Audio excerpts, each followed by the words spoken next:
Let me tell you something. I understand there's circumstances that not always favor you, and then obviously injuries a big factor and component to like your success and how far you go in the playoffs. But don't you blame playoff series losses on referees. That is a weak All right.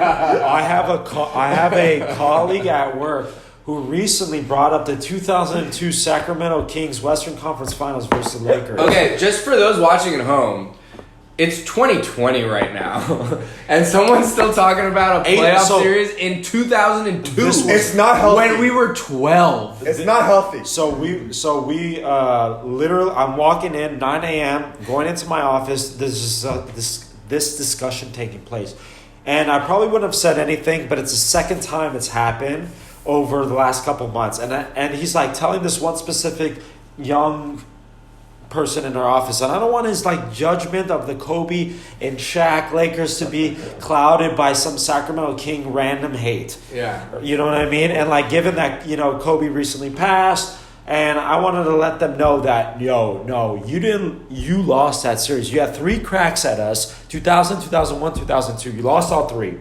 I will concede that game 6 we did get favorable referee about calls. 5 very questionable calls throughout the course of the game. About 5. That's what this is about. But you had game 7 at home. Let's not forget that Peja missed a wide open 3-pointer that would have likely sealed the game for you guys. In overtime. You lost game 1 at home. Handedly. Kobe had a great game. You gave up a 20-point lead in game 4 where Robert Horry hit the game winner. Yeah.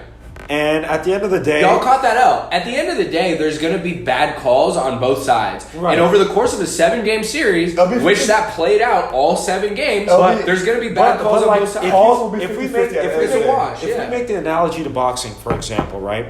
You know how they say you got to beat the champion? Well, beat the champion. Don't look for the ref or a cop out, and then don't say 18 years later, what's his name, McGonaghy or whatever, Donaghy cost us a championship. No, you had other opportunities. You had other years. You had other games. You had one home game with the greatest home court advantage in the league at the time, Arco Arena, the craziest fans that existed. Right. You had one home game to beat the Lakers and make it to the finals. Right. And you failed. Right.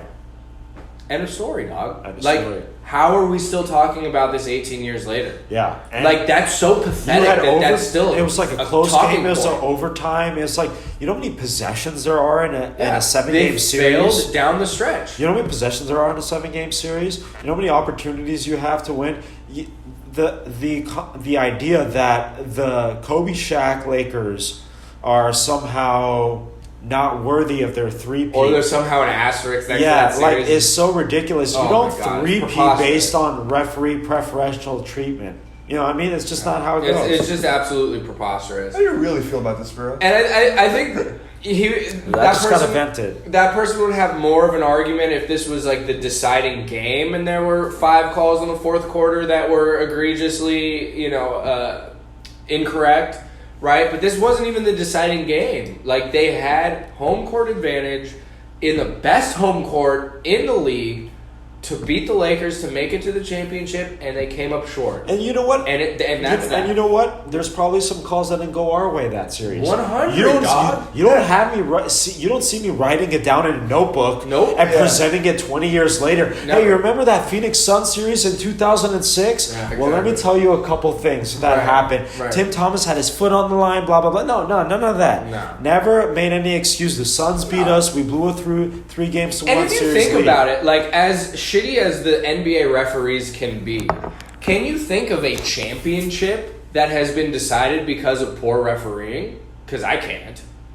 Now, no. Right? Like, it doesn't come down to that at the end of the day. Most of the time, barring injury, the better team wins. Period. Or it's like a better matchup. Right.